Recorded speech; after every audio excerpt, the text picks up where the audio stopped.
audio.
Yes, people. What's going on? Welcome back to Saeed TV, and we are live for the Best of the Rest show. And Chelsea have been battered again. The history of the Chelsea. I'm glad that Patrick didn't hear that. But familiar story, another loss for Frank Lampard. Again, the misery continues. Premsy's in the building. You know, we dealt with them. Premsy, what are you saying? You good? Yeah, man, I'm good. I'm not going to lie. It's about time we got a win under our belt after a little while now. It's all good and well winning when the pressure's off, you get me, people. But when the pressure's on and you can't do your job, I'm still disappointed. I'm not going to lie. Good performance. You get me, big up the panel, big up everybody in the chat as well, man. But we'll get it cracking soon, innit, properly when we're jumping on the game. I'll let you introduce everyone first. Absolutely, man. Big up to you. We got Callum in the building. Callum from Coppish. Make sure you go follow him as well. Callum, it's been a pleasure, man. How are you, man? 3-point collectors in the building. Does it feel good? Yeah. It feels good. I mean, it does. I can't. As I said, I ain't gonna rattle too much feathers here because Patrick's on the screen. I don't want no smoke, but pleasure to be here. I'm filling in for Monts today. Big up Monts as always, and Saeed, it's always a pleasure working with you. And big up to everyone in the panel as well. Big up, man. Big up to you. We got Pete as well. The Newcastle, they wanted they demanded a Newcastle fan on here. They wanted it. You're part of the Best of the Rest. We should be giving you more respect.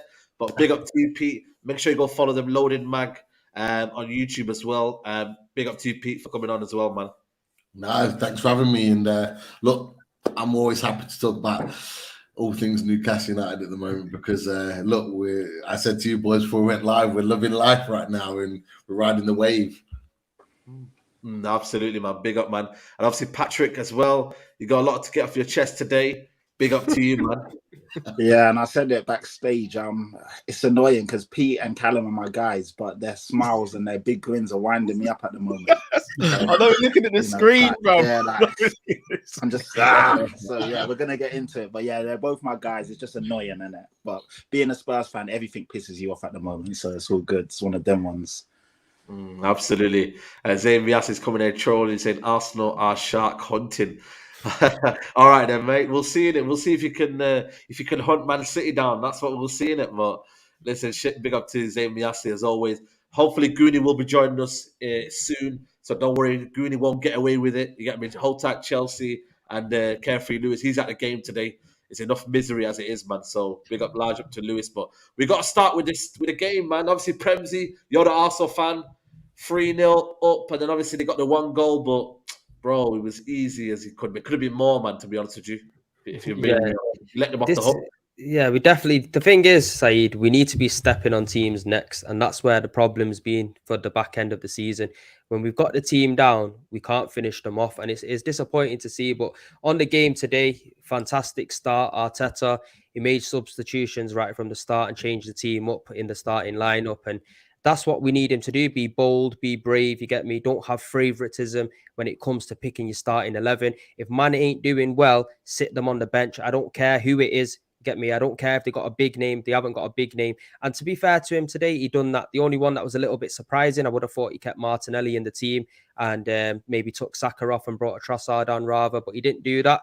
And to be fair to Saka, he did all right. He played a lot better today than he has in recent weeks.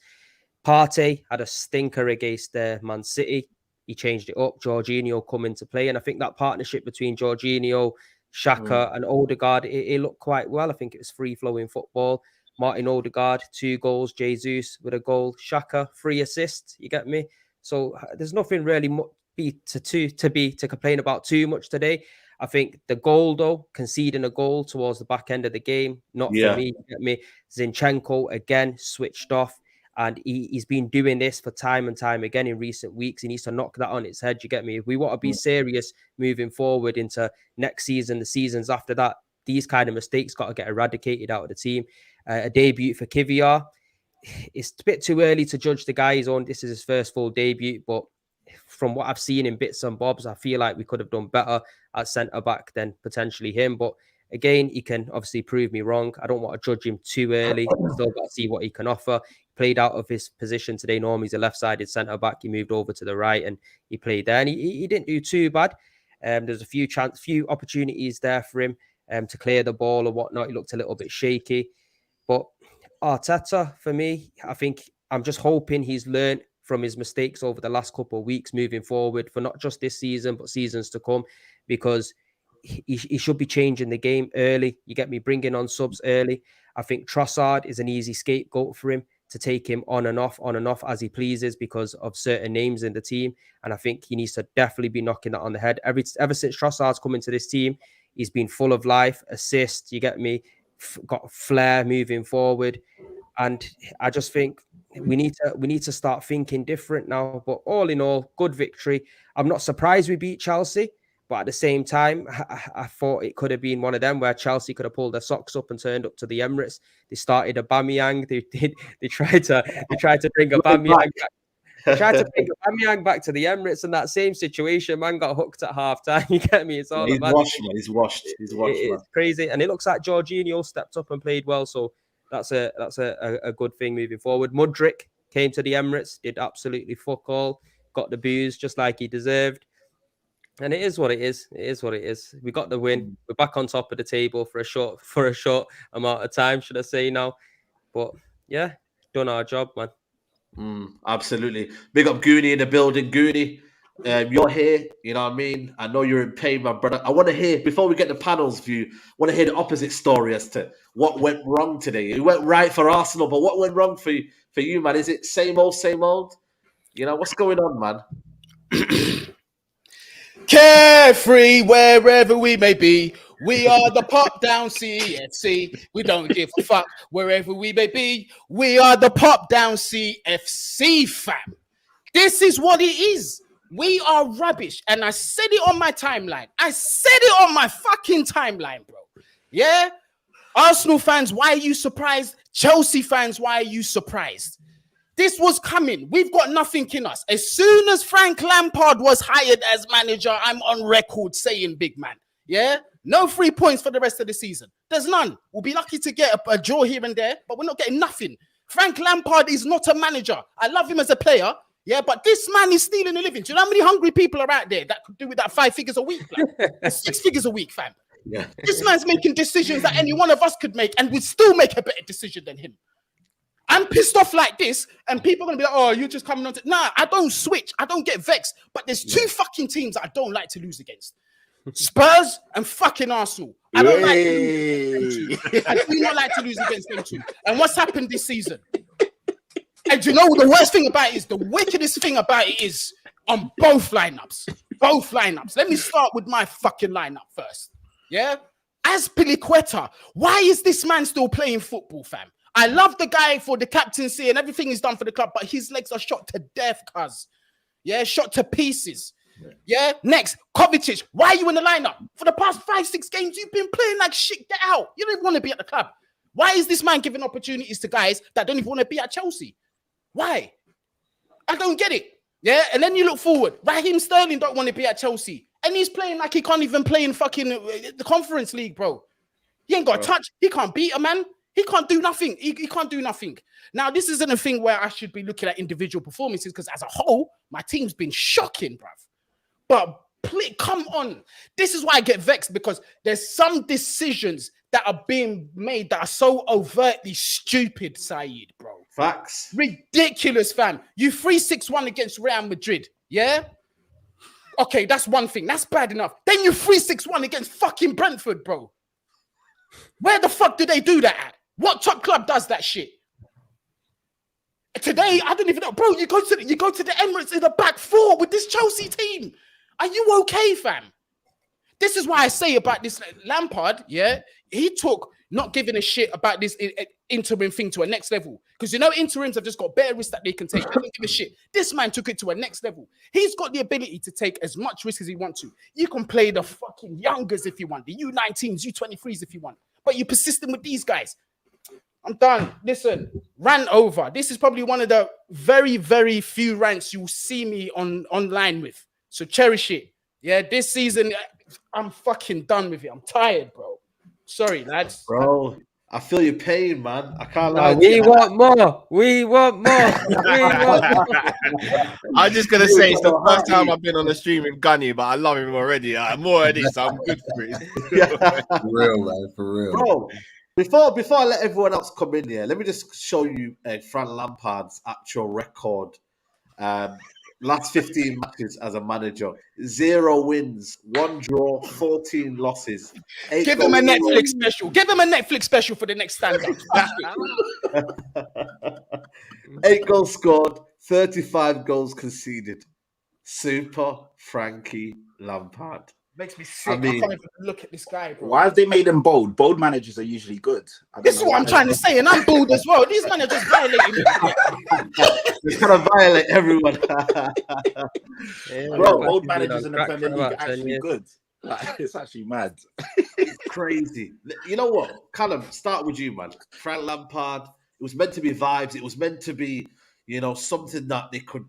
Interim role at the end of the season, there's no pressure. They're not going to win a cup. They're not going to win anything, and they're still rubbish. Like, what is going on? They need gutting out. Like Azpilicueta starting right back in 2023. Don't get me wrong. I know we've got a James Milner in our squad, so I can't go too mad. Yeah. But I don't see James Milner really starting games. You know, what I mean, not at the Emirates. That's one thing I will say. I don't see that happening. But then you've got Thiago Silva playing in the back four now against, in my opinion, the team that's been the best team in the league.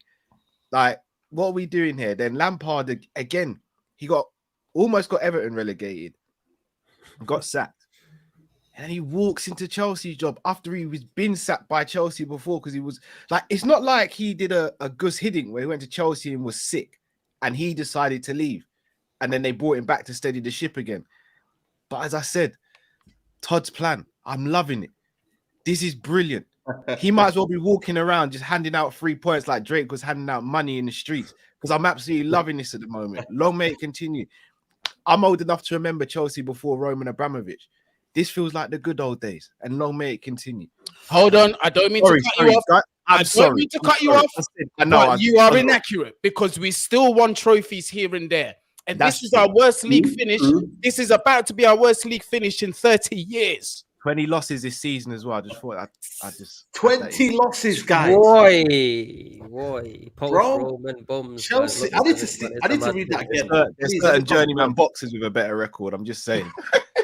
Oh, He's worse than Tim Sherwood, cuz. Yeah.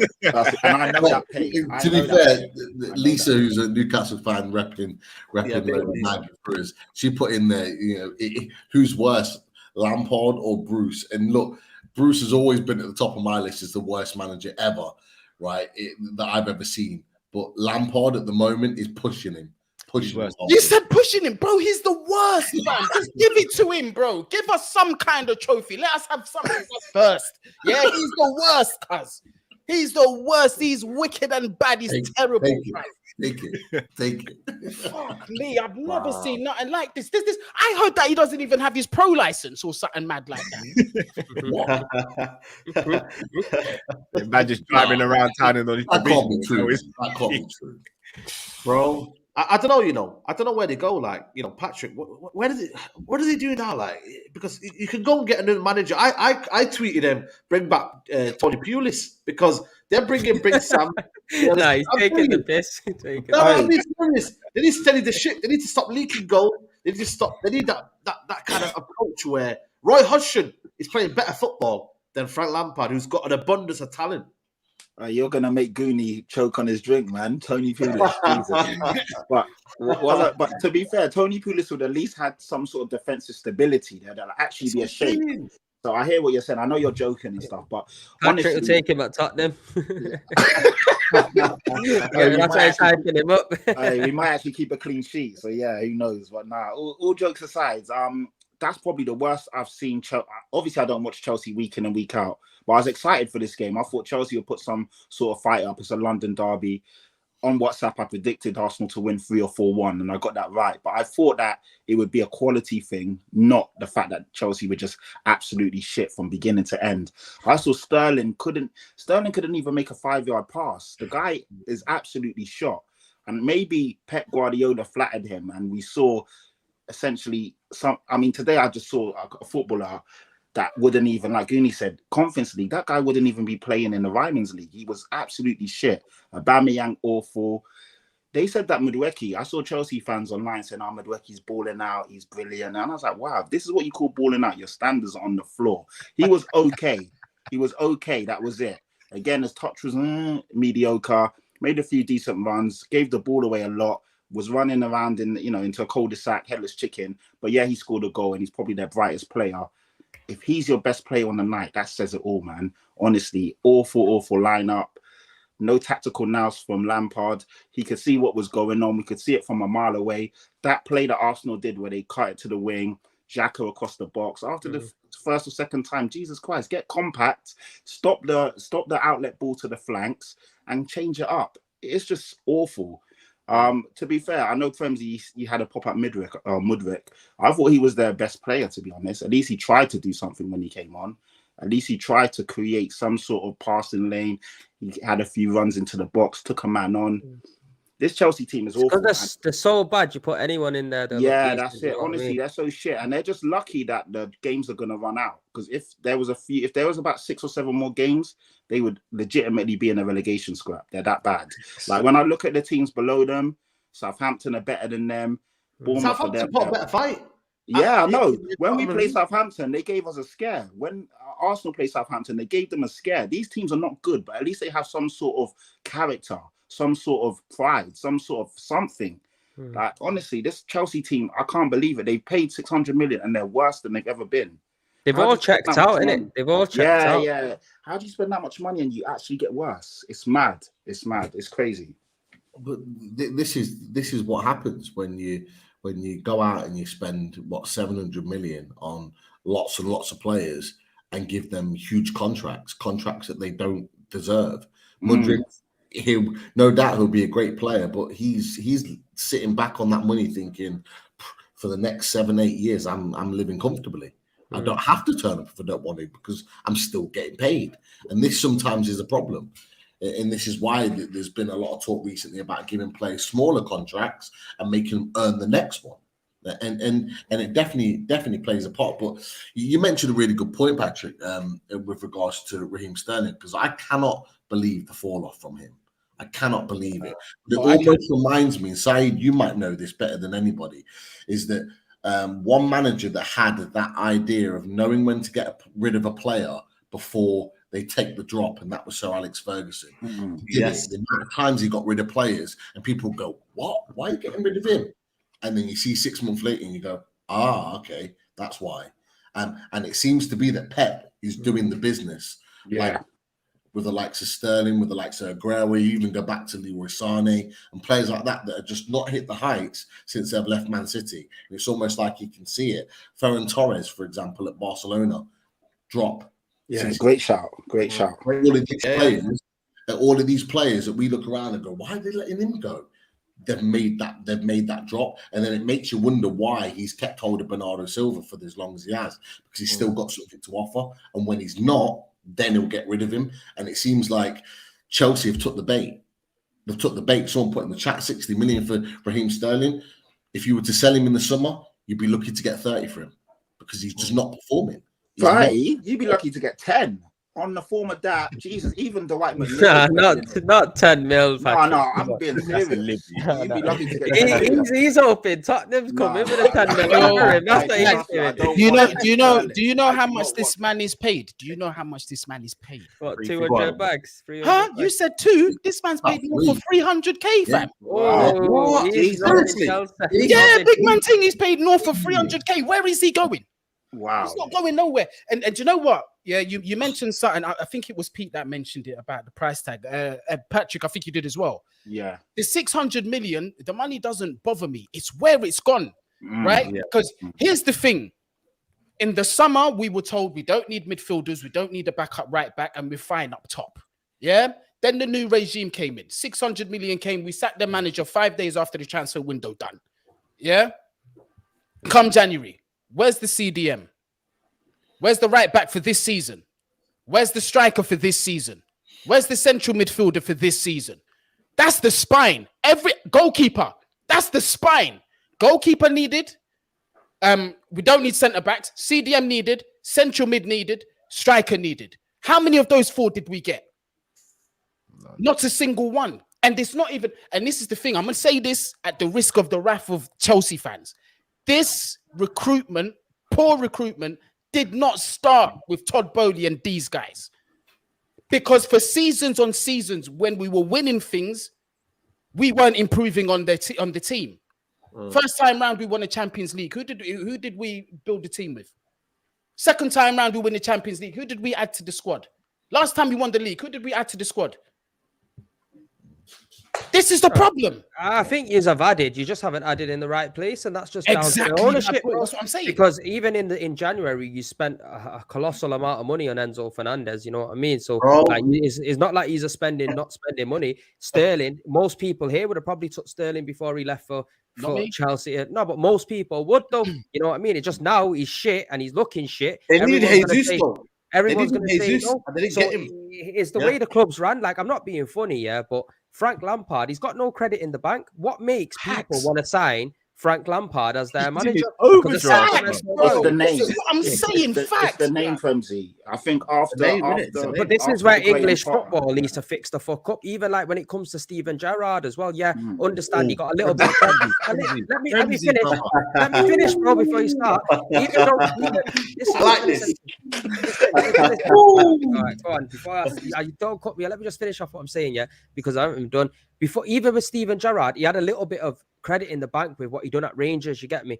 But for him to get the Aston Villa job straight off the cuff as well, yeah, you can understand to a certain extent. But at the same time, when it comes to the Premier League, if they're a big name in the Premier League, you get me, and it was a top player, it looks like now they can seal a job pretty much anywhere, which shouldn't be the case. You got a man that are working the socks off for years and years, you get me, progressing, and they don't even get looked at twice. For me, even with Patrick Vieira, he's come into the league at Crystal Palace. For me, I think he got sacked unfairly, to be honest with you, and they didn't give him that same kind of level of respect that people are giving Frank Lampard. And that I was a man getting sacked, yeah, from Chelsea, Everton, and then going back to Chelsea. Makes no sense. The Premier League needs to stop doing that. Honestly, big man thing. It's a No, mad no, thing. you've got a point. You've got a point. And you know what it is for me though? It's the level of recruitment. It's just there's no been planned. Todd Bowley is part of the problem, and Chelsea fans need to call him out because at the end of the day, it's going to happen again in the summer. He's going to bring so many players in, and there's not going to be a plan, and he's not going to be able to offload players. I think just as much as bringing in players is important, they've got to get rid of a lot of players, man. There's too many. That's The more squad is important. top heavy. And if you don't do that, then I'm sorry. You can have the best talent in the world, and Chelsea can have the best talents in the world. But if you don't ultimately have a balanced squad is what you need. That's what you need. And you know what? The one thing that Chelsea have done so well, probably better than any other over the years, is when they've got rid of a player, they've made money on them. That Chelsea are not in a position to do that now because they're desperate to get players out the door. So what you'll find is that certain players will leave, and they'll leave for a lot cheaper than what they would have under the previous ownership. And that's something that I think, you know, Chelsea have always been able to spend quite a lot because they've made money on a lot of their players. But I don't see that in this new model. I don't see them being as kind of like astute with their business, particularly selling players in the same way. But what's really going to be interesting, and you guys talked about it, and like GUNI, you talked about it as well. You talked about the spine and what the players that you need. You guys have set yourself up. Your owner has screwed you over because everybody knows you got money. Everybody knows you've got money. So you know what? Even if a Newcastle, even if a Liverpool or an Arsenal come in for a player, right, they're going to get given a price. If Chelsea come in, you're going to be adding 30 million to it because you know Chelsea have got the money. So all of this money spending is great. And you quite rightly said, look, I don't care about how much you spend as long as we get the right player. But at some point, this ownership is not going to be able to do that. They're doing it now, but you can't do that forever. At some point, you're going to have to say, you know what? We ain't got the money to do that. There has to be and even more to the point, there has to be an ROI for them, return on investment. There has to be. Even if they could afford it, they still want to see this money come back. So I 100% agree with you. This spending that you're seeing from Chelsea, this erratic spending, it will stop. And my guess is probably after this summer, it's going to start declining on the spending. 100%. We can't stay sustainable like this. No way. But back to what you were saying, Saeed, about Todd Bowley and the board screwing us. You see why for now, I'm keeping my mouth shut. Yeah. Just for now. It's because he's got a recruitment team in place and we haven't seen them operate for a summer. We haven't seen them operate for the summer. So I want to see what happens there. If there's interference from the owners, like we've been seeing previously, there's a serious problem here. And if I was in that recruitment team and I'm being undermined by those two guys, I would quit. Facts, 100%, man. And like I said to you, I've seen the quote about the Felix, about not knowing his best position. And I don't know, it just looks a bit messy now, man. I don't know. It's going to start to get a bit toxic. I don't know if it's toxic already, but I think there's going to be certain situations coming out now behind the scenes. I mean, he needed an Amazon documentary for this, man. So, I'm telling you, like, this could have been the perfect moment for Amazon documentary, but listen, it might have to be another time, man. But listen, man, we can talk about Chelsea all day, but Arsenal, in terms of this result here, back to the top of the league, eh? I don't know if it's, you know what I mean? Yeah, false position right now. If I'm telling you, yeah, as it is, you get me. It's just not happening. We've kind of fucked it when it comes to West Ham and Southampton. If them two games was a victory, tonight, not think you can get a bit of energy now back, not in back in the title race, but just kind of almost like still a lot of way to go, still a couple of games It's not over yet. It's not over. It's 4 games, but look, I keep it real. I keep it 100, and it sometimes look. I'm old enough to see Arsenal in the title race, and I know what you got to do in order to win the title. And this time over the last 5, 6, 7, 8 years, this Man City team are a phenomenal team. What they do to sides is crazy. Even against Fulham, people probably were thinking that Man City could have easily drew that game against Fulham, but no, the mentality got them over the line. And that's something that Arsenal is lacking. The pressure was off today, and we managed to get the result. We played good football. We played well. I'm happy. I want us to win the rest of our games, so the trajectory of the team is still going up. And next season, we can continue and not be too disheartened and go into next season on bad form and all of that kind of stuff. But you got to look at it realistically. Man City has got 2 games in hand. I cannot see Man City dropping points in 3 games now to the end of the season. And that's just how I see it. You get me? So right now, happy days, win the rest of our games. It's not mathematically impossible. If it happens, I'll be buzzing my tits. I'll probably shave my hair off. You get me? I'll do something mad. Get me? All right, okay. I'll put you to that now. I'm praying. You get me? I'm praying. But right now, it's not looking good, innit? It's not looking good. It looks like we're finishing second, bro. And I'm just saying it as it is. Saying it as it is, man. Yeah, I see Patrick there. You know, he's zoned in, man. He's like, yo, listen, we need to keep that faith down, man. You know what I'm saying? Like, but now, look, I'm hoping, Bremsy, I hope you don't win all your games because you come to our place on Sunday, and I'm hoping we can. Oh yeah, Sunday. What time is it Sunday? 4:30 kickoff. I'll be at St James's Park, so I'm hoping we can turn you over because we've got our own objectives at the moment. We need to be getting that Champions League football.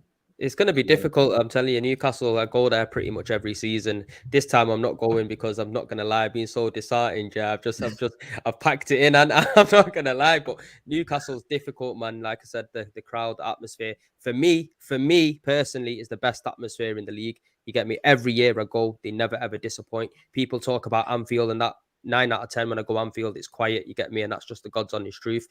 Newcastle, it's crazy. They put you right up in the clouds. You get me? The fans can't even get heard, and these men create a good atmosphere. But not only that, now they've got a very good footballing team as well. And you know what? It's good to see a Newcastle guy here because I think you deserve it. A club that big, you get me? You have had so much pain under Mike Ashley. I'm happy to see you come in and take Tottenham's place, man. So congratulations. There's Chelsea, there's Liverpool. Why are you mention us? I'm not here to take people's praises. No, respect the comments, man. We're like I said, we're riding the wave right now. Someone put in the chat, like I was talking about Chelsea's situation. They were like, coming from the team that have the richest owners in the world. But look, we haven't done that kind of spending. We're not working in that kind of way. We've been really smart with our spending. So that's good though. That just shows you the opposite of what if you plan it properly. Newcastle have shown Chelsea that do it properly and you can actually see results. Okay, they've got a proper good manager in Eddie Howe, but you haven't just spent money, you've done it structurally, It's the infrastructure, Saeed. It's the infrastructure. We've got Dan Ashworth, we took from Brighton. You look at how well Brighton are doing and what their recruitment is. Their recruitment, and Brighton don't like us saying this, but their recruitment, he had them planned years ahead. That's come from Dan Ashworth. Not all the signings recently have come from him, but what you're seeing right now is a product of what he's done. We plucked him and brought him to Newcastle, and he's already started his work. Darren Neal is on the kind of advertisement and making us a bigger brand. We plucked him from Atlanta United. If anyone knows Atlanta United in the MLS, they are making moves at the moment, brand-wise, with what they're doing over in America. We've plucked him over and brought him to Newcastle. So it's the infrastructure, what we're building outside of the playing staff and what the manager's doing. We're building the club outside of that as well. And I think GUNI will probably testify to this, is that's what Chelsea are lacking.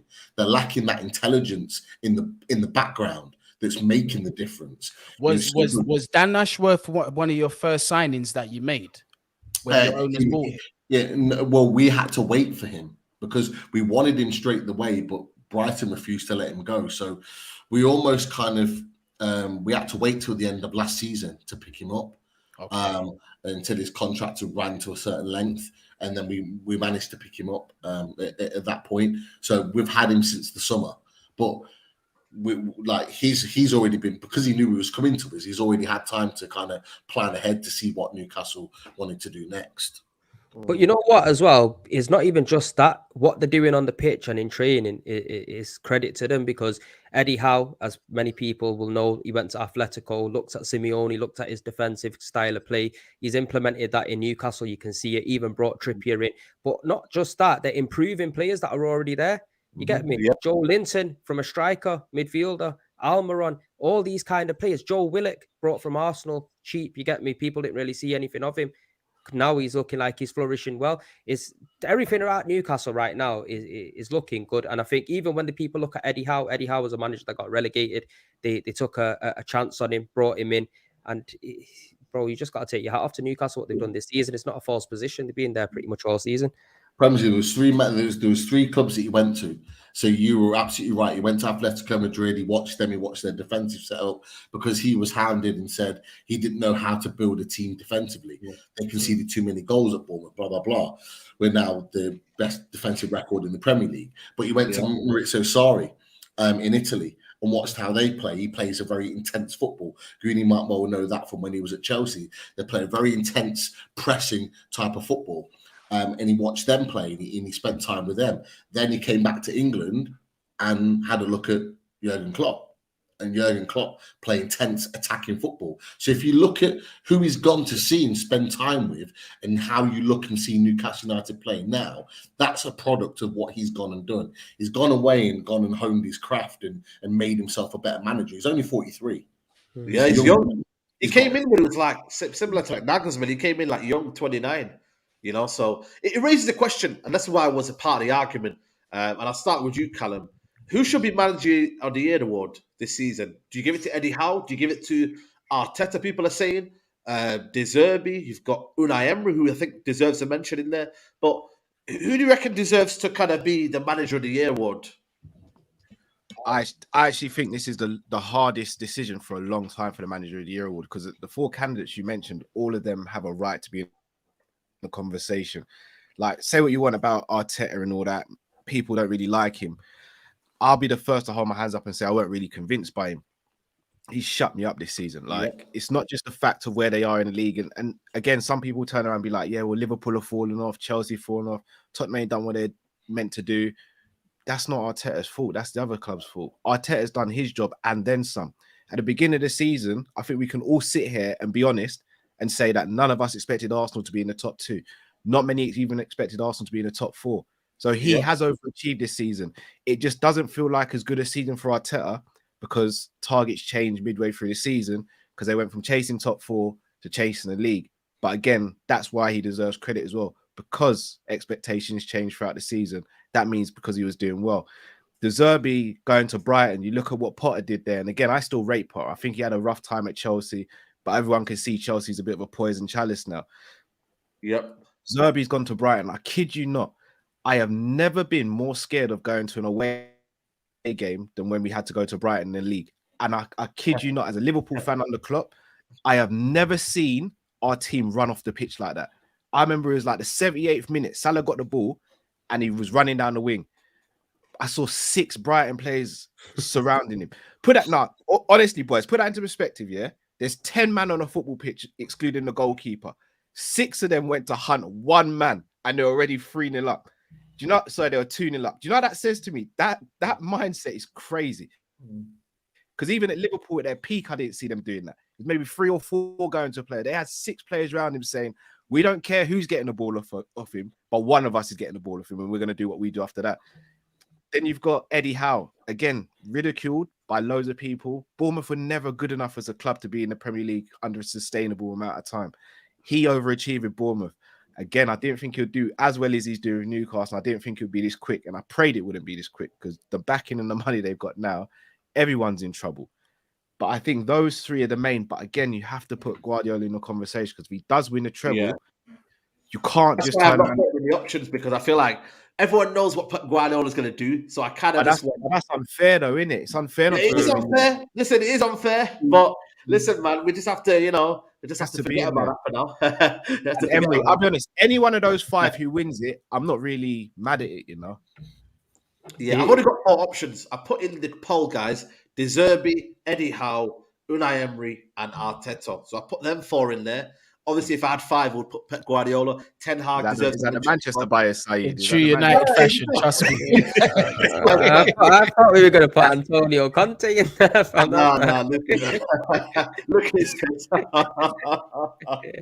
But no, you know what? I think Ten Hag, obviously, if he wins 2 trophies as well this season, plus a third, he could go in there. But I think ultimately, Eddie Howe for me is a Manager of the Year. That's what I would go with, because where did he finish last season? when you finished last season? 19. Mid-table, innit? Well, Newcastle. Yeah, Newcastle. Yeah, sorry. Yeah, we haven't finished 11th. 11th. At one point, you guys were 19th or something, though, weren't We, you? we were 19th when Eddie Howe took over. We hadn't won in 14 games. Ah, okay. Everyone else a 14-game head start. We ended up pretty much playing Champions League football. We put in Champions League form to stay in the league. We ended up finishing 11th in the end, just outside the top 10. And then obviously Howe's took us on and done what he's done with us this season. Yeah. I don't know. Like I said, is anyone that's outside of Patrick? I know you haven't mentioned anything just yet, but what do you think manager year would? Yeah, I mean, for me, if Pep Guardiola wins it, he has to be the manager of the year because a treble is so hard to do. Hardly anyone does it. And the fact that, yes, it's Man City, yes, they've got an abundance of riches and talent, but still to get these guys up and do it again when everyone said, when Arsenal went on their fantastic run, everyone's like, maybe it's the end of this team. It's really hard to go 3 times in a row. And everyone believed it. And I was like, nah, you know what? I still think City will come back into this. And as you can see, they have. It's still not done yet. Arsenal obviously are 2 points ahead. City have got the 2 games in hand. But the fact that Pep's got them to a final, they're doing well in the Champions League, and they're doing well in the Premier League, he's definitely, for me, he has to be if they win it. And I like Unai Emery. I think he's done fantastic because he's not even had a transfer window. It's the same team that was struggling under the other manager. And then he's come in and he's got these guys playing fantastic football. And they're hard to beat. They score a lot of goals. You know, he's made players better. He looks good. He has a system. He's even come out and says he's not afraid to change the targets. And he wants to be in Europe. And he wants, you know, he's coming out and saying all the right things. And obviously they're playing the right kind of football. So he's another shout. But there's so many good managers. Eddie Howe, of course, has to be up there. Fantastic what he's done there. He's made good players out of what I don't want to be disrespectful and say average players because they're not. But there were guys that were written off before he came there. And now they're considered top players. And then obviously you've got even Eric Ten Hag has done a fantastic job. Yeah. Because the culture at Man United, because Man United are a big team, sometimes he doesn't get the respect he deserves. And yeah, I'm a Spurs fan, but I'll always be honest and give people their credit when it's due. Ten Hag has done a fantastic job there. He had that whole Ronaldo saga. He dealt with that nicely, got that out of the way. Improved Marcus Rashford, brought him back to what he needs to be. Jadon Sancho had his issues. He got, had time out. He's come back in and he's integrated him into the squad. Luke Shaw looks a player. He's played him at centre back. He's played him at right back. The guy looks seamless. Obviously, Lisandro, flipping out, hard to pronounce my words. Lisandro Martinez has come in, first year in the league and looked accomplished. The guy's a good manager, man. Very good manager. So he deserves a shout. And then obviously, dare I say, you got Arteta, who's done fantastic. I did have Arsenal in my top 4. Everyone knows that. But I never expected them to be in a title race. I never expected them. For me, they've been the best team in the league. I've got to be honest. It's just that Man City have gone on this fantastic run, which they're capable of doing. But if you look at the course of a whole season, you'd have to say Arsenal have been the best team, playing the best football.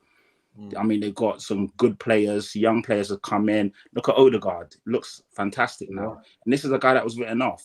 You know, considered a flop. I know he's young, but people said, he didn't make it at Real Madrid. Is he going to, Sociedad, when he went there, he was okay. Yeah. Come to Arsenal, kind of first year, didn't look that great. He saw moments, but this year he looks like a really, really good player. Obviously, Saka's come on and leaps and bounds, was already a fantastic player, but now he looks like the finished article. Martinelli looks good. You know, even people like Xhaka, who had their issues, he's kind of weeded that out. So yeah, Arteta's a fantastic manager, and looks like he's here to stay. So it's so hard to pick a manager. If Man City win it, I'll go with them. But I could easily go with Howe, easily go with Emery. I think Emery probably wouldn't win it because his stint is not as long as the others. But Eddie Howe's a top shout. Ten Hag is a good shout as well. But probably, if I have to go one, I'll go Pep. Yeah. Listen, man, get in the poll, people, man. Get in the poll. Make sure you decide in the poll there.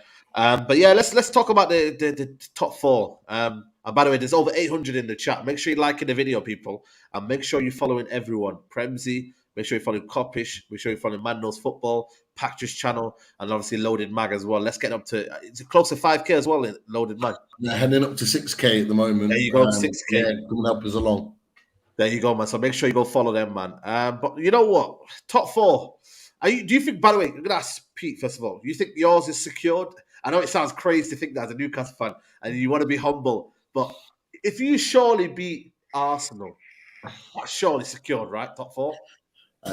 If you're asking me right now, it's not secure. Like I want like more security. I want to know that we're getting there. But like you said, if we beat Arsenal on Sunday, it's going to be a tough game. By the way, very very tough game. I think it'll be a very very good game for the neutral. If we beat Arsenal on Sunday, I think we get top 4. We then go to Leeds away. Then we've got Brighton at home, Leicester at home, and then Chelsea away, last game of the season. So we've got games in there if we beat Arsenal where we can secure that last 3 points. Because the way I see it, we need to get to 71 points. 71 points gets us Champions League football. That's 6 more points for us, 2 more wins. Because our goal difference is significantly better than everyone else's around us. So for me, 2 more wins. If we beat Arsenal, that's a big step forward. So the boys are going to be up for that Sunday. There's no doubt about it. And then it's, again, where do we get our last win from? But a lot of fans, if you ask them, they think we're going to get more than 2 wins. They can see 3 or 4 wins, which would more than secure it. Listen, it's crazy to think Newcastle getting top 4. And it just shows you, man. Liverpool, you missed out. You know, Tottenham are missing out, man. Listen, this is why I said it, man. Best of the rest. You know, this is why I made the show, guys. You need to, you guys are now, Callum, you're part of this, man. From mentality monsters to now being Europa League. You're now best of the rest, mate. Welcome, man. Are you enjoying this? The fall of Liverpool, man. What's going on, Callum, man? I'm praying that's just one season, but you're right. Look, we've not been good enough this season. I'm not one of these that's going to sit here and make excuses for why we are where we are. We're in this position because we haven't been good enough throughout the season. I'll be honest, we're lucky to even be in 5th. Yo, I was just looking at the table there, bro. That's mental. That 2 points above Spurs with a game in hand. Wow. Nah, to be honest, the only reason we're in 5th is because Tottenham are doing, unfortunately, what Tottenham seems to do over the years, and they just, I hate to use it, Patrick. Sorry, but they're Spursy, innit? And we just haven't been. I'm sorry, man, but we haven't been good enough this season. Like, you can blame it on injuries, you can blame it on this, that, and the other. The fact of the matter is, we didn't plan well enough going into this season, whether it be transfers, tactics and formations, whatever you want to put it down to. Klopp, the players, they haven't been good enough this season. We don't deserve top 4. I get Pete. I understand. It's been a while since he's been at this level in terms of Champions League and stuff. I get the notion of being a bit hesitant to put himself out there and be like, yeah, it's done. But Pete, I'm gonna be real with you. If you don't secure it from here, it'll be nothing short of a miracle for the team that does pick you to top 4, because you don't really concede goals. I think we're the only team that's beaten you twice this season in the league. Yeah. Even when you look at the 2 games, it took a dying minute goal in the home game for us. Yeah. And in the second game, Alisson was our man of the match, and you were down to 10 men. Yeah. So I don't think this is by a coincidence or an accident. Like, I think top 4 is done for Liverpool. Again, I've gone out on record and said it. I'd be very happy getting Europa at this point, and I think it'll probably do our squad quite a lot of good. But next season, Saeed, I'm saying this for now. Don't think I'll be saying this time next season. If we're in this position this time next season, it's going to be a very different conversation. But we can't have a repeat of this season next season. We can't. And if we do, then awkward conversations have to happen. Tottenham, Patrick, are you done with the top 4? I know. Listen, it's not been great for you lot, but Patrick, are you done? What's your feeling right now? It was. I said to you boys, after we lost to Bournemouth at home, I knew it was done. We had a favourable run in. We had Southampton, Everton, and Bournemouth. That should be 9 points for a team that wants Champions League football. We ended up getting 2. We was in winning positions in 2 of those games. Big up Alanga. Langa. Has anyone called you Langa? No, it's happened to me a few times still. Man, I can see it, man. Sorry, that threw me off. But yeah, as I was saying, after that run in, I was like, the form is horrible. The fact that we're losing to teams that we shouldn't be losing to, dropping points from winning positions, it was done. And then obviously to get spanked by Newcastle the way we did, oh my God. I knew that was going to be a tough game. And if I'm being real, I expected a loss, but not to be humiliated like that. Man United showed good fight, but to go 2 goals down again in the first half, shambolic. And Liverpool, after the first 15 minutes, we were a decent team. But football is 90 minutes, not 75. And again, we're just conceding too many goals. There's no structure. We're, when we turn it on, we're a decent team, but all in all, we're not good enough. Like Callum's saying, same thing, not going to make excuses. Even though we've had big injuries and there's been a lot going on, we were still good enough to play better than what we've been doing. It's all on us. I hope we finish 8th or 9th. I know that's not realistic and it probably won't happen, but I'd rather a season out of Europe. We need a big reset. We need some big signings in the summer, and then we can focus on the league and domestic trophies. Because when we're in Europe, as in Europa League and Conference League, we don't take it seriously anyway. So I just don't see the point. Unless there's a massive overhaul of the squad and a manager that comes in that really wants to take it seriously, I'd rather not be in it, and then we can focus on the league, get back into the Champions League, hopefully with a new setup and obviously some new players, and then we go again. But you know what? I think we're 6th at the moment. Brighton got 2 games. Realistic, Patrick. Trust me. Yeah. Well, if we lose a couple of games, in hand, Brighton got 2 games in hand. Yeah. And who else is around us? I think someone else has got a game. Liverpool have got a game in hand on us. I don't know if Brentford will catch us. They're just 4 points off you. Yeah. I don't think they will personally, but yeah. I think you got Crystal Palace on the weekend and they're flying at the minute. You know what I'm saying? I think we'll beat Palace though, if I'm being honest. I think we'll beat them. I think it's you and Villa. You and Villa for 7th and 8th. You're both on the same points, played the same amount of games. You go to Villa very, very soon. Yeah, so I know. Imagine that. A Conference League playoff. Conference League 6 point now. What has my life come to? Honestly, please, that is so bad. You need some sort of European football being in that stage. We don't. We need a reset, man. And European football, when you don't have the facilities and you don't have an ambitious owner, it's actually a waste of time. So, like with Pete, I understand the euphoria and I understand the excitement because Newcastle will actually go out there to try and compete and do something in it.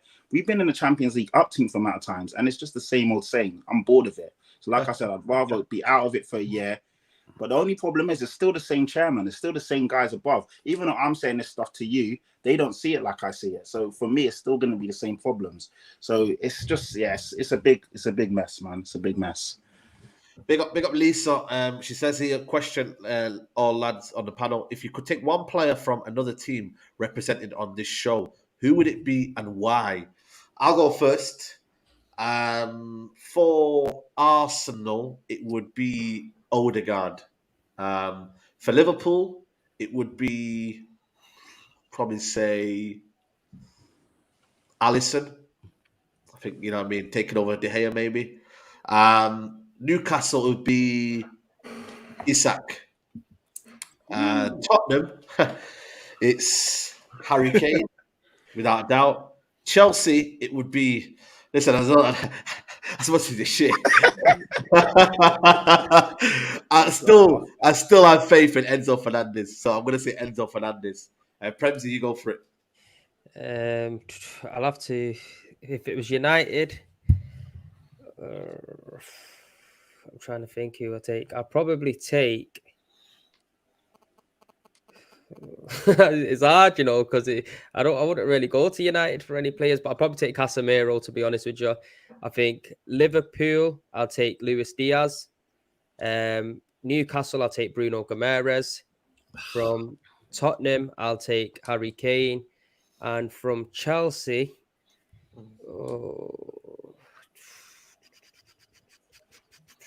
this man gonna pretend like our defense will walk into yours, guys. Come on, bro. Thiago Silva is better than any one of your centre backs. Do you know what, bro? That's why you just got spanked 3-1 in it, fam. That's why you just about 30 minutes ago you just seen what happened. You get me? And on that note, I'm gonna leave Chelsea. I'm not even taking anyone from them.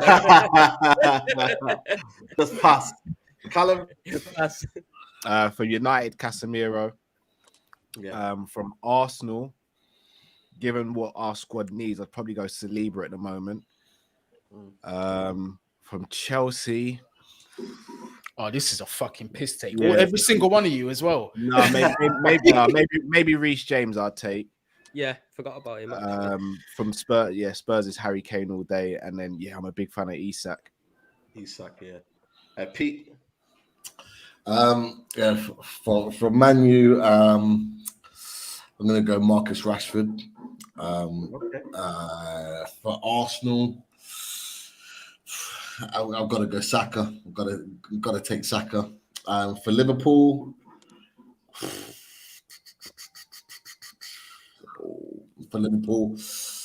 I'm gonna go Alisson. For Tottenham, I'm gonna go someone different. I'm gonna go Bentancur. I know he's injured right now, but he's what we need in the summer. A player like that, and it's an easy one for me for Chelsea. Ben Chilwell, exactly what we need right now. Left back, flying left back, get up, overlap. Very, very good player. I'm based in Leicester anyway, so I know him from his Leicester days. He's a top player. Okay. Look, he signed a new deal, so GUNI won't be, He won't be involved. Yeah. Newcastle. Patrick, what are you saying? Okay, Liverpool, Alisson, best goalkeeper in the league, and obviously we need a new goalkeeper. United, Casemiro, probably the best DM in the league, can chip in with goals, assists, and he's just a rock in that midfield. Arsenal, it would have to be fair, Arsenal got a lot of good players. Maybe Saka, an upgrade on Son, a lot younger, more legs. Or actually Saliba. Let me go Saliba. Good centre back, young centre back, partner with Mero, and we're good. Chelsea, probably Reece James if he wasn't as injury prone as he is. For me, he's one of the best right backs in the league. But I'll probably go Enzo right now. Great midfielder, and he would do a lot for us. And then Newcastle, again, a lot of good players to pick from. I'll probably go Bruno G. Okay. GUNI, what are you saying? All right, it's basically the spine. Goalkeeper, Alisson, obviously from Liverpool. CDM of you, obviously that's Casemiro. By the way, who is the best central defensive mid in the Premier League? I don't care what no one says. Yeah. Arsenal.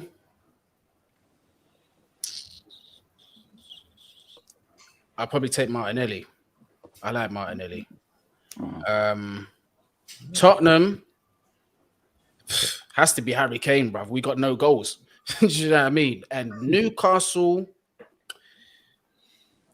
this one here is a tricky one because there's several players in your team that I actually like, but a player that we need now.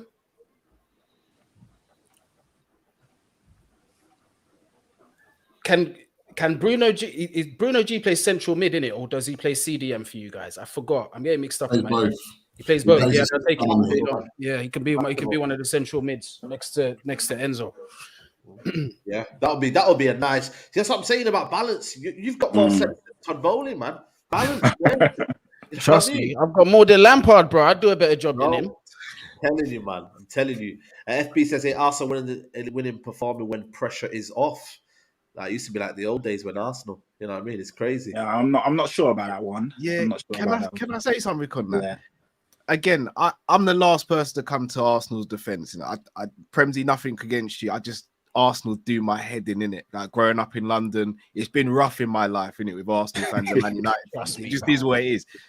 But this notion that Arsenal, because they've had these look, I will say I still think there has been an element of bottling what has happened. But this notion that Arsenal are a dead team all of a sudden, it's only because the draws and the results have come in a cluster. If those draws and stuff are spread out over the season, I would be saying anything. People are only now seeing what Man City are about because there is another team going up against Man City and we're seeing it. Everyone just thought it was, Liverpool are that team you can't get over the line.